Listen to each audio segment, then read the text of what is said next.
Hello friends and welcome to another tutorial on Geeks for Geeks. In this video we are going to understand the program which finds a binary tree to string with brackets. So first let us take an example.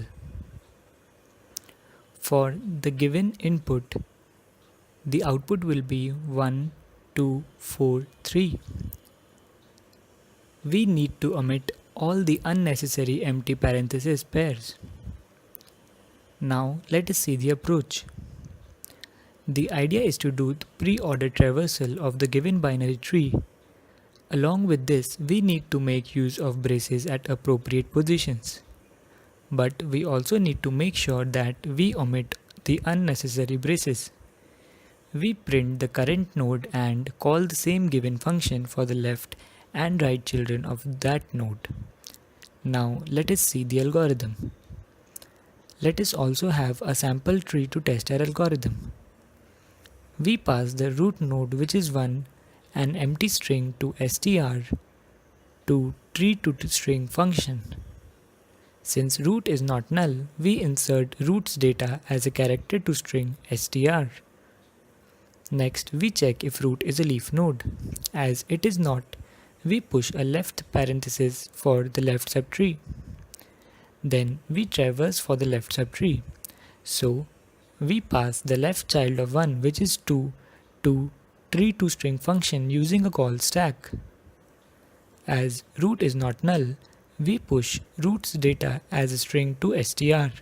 So 2 will be inserted into str. Then we check if root is a leaf node. As 2 is not a leaf node, we left parenthesis for left subtree. Then we pass the left child of 2, which is 4. Since root is not null, we insert 4 in str. Next, we check if 4 is a leaf node.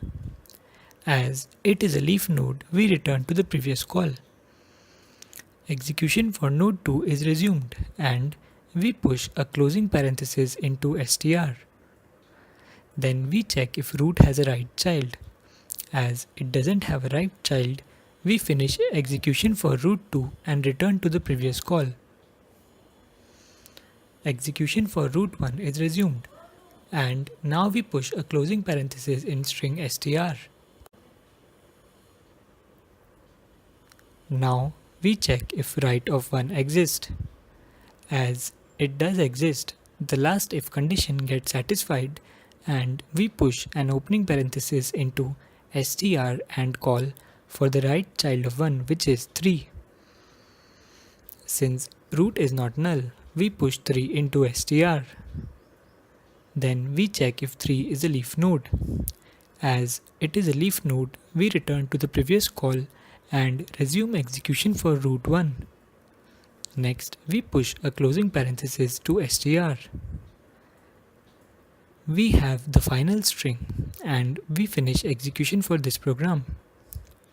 Now let us have a look at the time complexity of the program.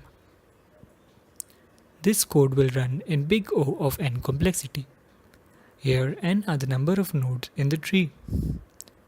With this, we come to an end of this tutorial. For any doubts or suggestions, please leave them in the comment section below. Thank you for watching.